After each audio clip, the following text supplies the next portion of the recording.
मधुमेह, डायबिटिक, ये भी एक लाइफस्टाइल बीमारी है, बहुत बढ़ रही है। प्रत्येक 5वें व्यक्ति के पश्चात ये व्यक्ति को ये बीमारी हो रही है। ये भी, इसको कैसे ठीक करें योगासनों के द्वारा, चलिए आज सीखते हैं।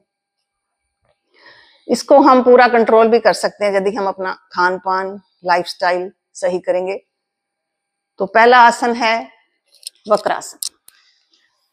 ये डायबिटिक 1 और डायबिटिक 2 दोनों पेशेंट कर सकते हैं और इस पे पूरा कंट्रोल होगा मधुमेह पे और आप स्वस्थ हो सकते हैं।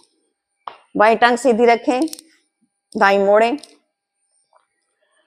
बाईं बाजू मतलब जो घुटना खड़ा है उसके विपरीत बाजू ऊपर से लेके जाएं और बाएं घुटने को पकड़ने का प्रयास करें।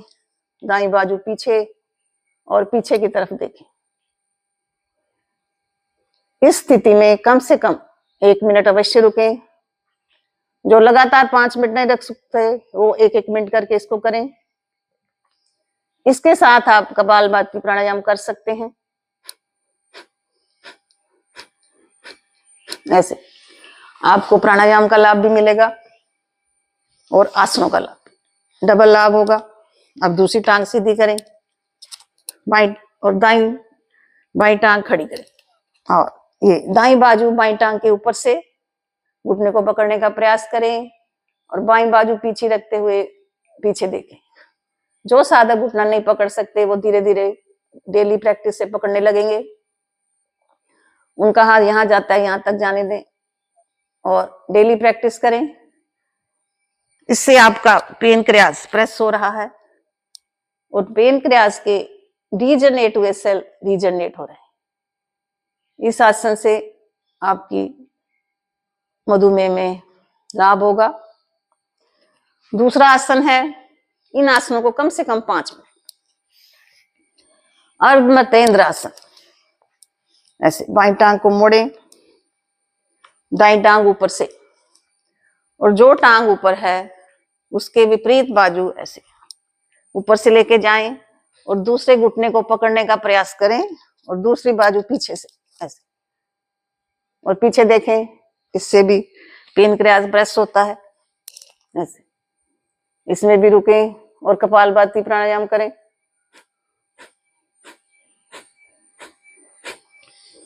दूसरी तरफ से भी ऐसे ही दाईं टांग को मोड़ लें, बाईं टांग ऊपर से और इसके विपरीत बाजू ऊपर से लेके आए और दूसरे को घुटने को पकड़ें और बाईं बाजू पीछे पीछे देखें।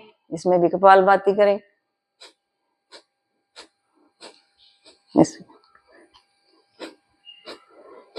यथाशक्ति करें। यदि आप इस आसन को कर सकते हैं तो करें, नहीं तो वक्रासन करें, वो भी उतना ही लाभ देगा। ऐसे इसके बाद गोमुख आसन, जो मधुमेह रोगियों को करना चाहिए। ऐसे एक टांग मोड़ें, दूसरी टांग ऊपर से और पैर को साइड में। जो घुटना ऊपर है वो बाजू ऊपर से जाएगी और ऐसे पीछे से ऐसे पकड़ने का प्रयास करना है हाथों को। हाथ जहां तक जाते हैं जाने दें। ऐसे ऐसे ऐसे ऐसे जो पकड़ सकते हैं वो पकड़ें। इससे भी आपकी पाचन तंत्र में बहुत लाभ होगा। डायबिटिक पेशेंट को बहुत लाभ मिलेगा। जिनको कंधों में फ्रोजन की प्रॉब्लम है वो भी ठीक होगी। ये सभी आसन सभी साधक कर सकते हैं। इसको दूसरी तरफ से भी करें। ऐसे दाईं टांग मोड़ें, बाईं उसके ऊपर, जो टांग ऊपर है वही बाजू ऊपर से दूसरी तरफ से पकड़ने का प्रयास करें।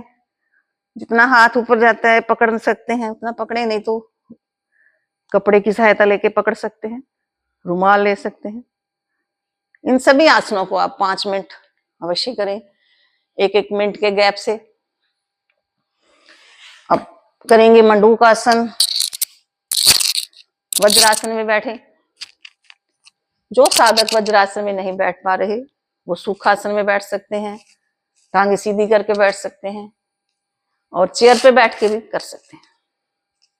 अब अंगूठा अंदर करते हुए हाथों की मुट्ठी बना लें। मुट्ठियों को नाभि के दोनों तरफ ऐसे लगाएं। फिर श्वास को बाहर छोड़ते हुए, एक्सेल करते हुए नीचे झुकें और सामने की तरफ देखें। इस स्थिति में रुकें। इस आसन में भी आप कपालभाति प्राणायाम साथ साथ कर सकते हैं, ऐसे ऐसे। इसमें आप प्राणायाम का भी लाभ लेंगे और आसनों का भी। इस स्थिति में भी कम से कम 1 मिनट रुकें। यदि आप 5 मिनट लगातार नहीं रुक सकते तो 1 मिनट रुकने के बाद फिर ऊपर आए। श्वास को इनहेल करते हुए फिर दूसरी बार फिर से कर लें। श्वास को एक्सेल करें, बाहर छोड़ें और सामने देखें। ऐसे लगातार 5 मिनट इसको पूरा करें। 10 मिनट तक करेंगे तो और लाभ ले पाएंगे। फिर श्वास भरते। अब इसका दूसरा पोज, बायां हाथ नाभि पे, दायां उसके ऊपर। श्वास को एक्सेल करते हुए नीचे झुकें और सामने की तरफ देखें। इसमें भी कपालभाति प्राणायाम करें।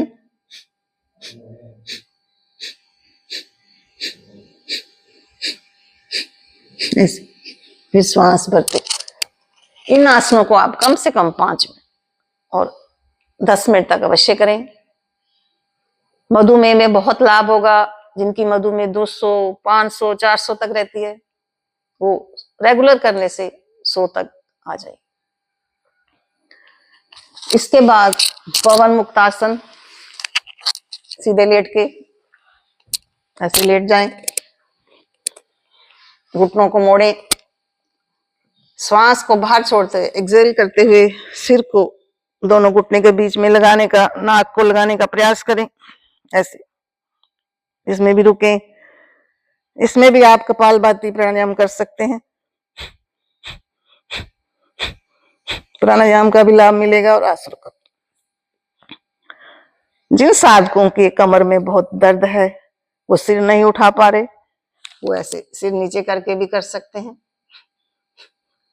इसमें इस आसन को भी कम से कम 5 मिनट तक अवश्य करें। इससे पाचन तंत्र में सुधार होगा। पेनक्रियास के रीजनरेट हुए सेल्स रीजनरेट होंगे। पाचन तंत्र सही होने से मेटाबॉलिज्म सही रहेगा और आपकी शुगर कंट्रोल रहेगी। आपका वेट भी बैलेंस रहेगा। इस आसनों को आप यदि 10 मिनट समय है तो 10 मिनट तक रेगुलर रोज करें। सुबह भी कर सकते हैं, शाम को भी कर सकते हैं और दोनों समय भी कर सकते हैं। अपने लिए समय निकालें।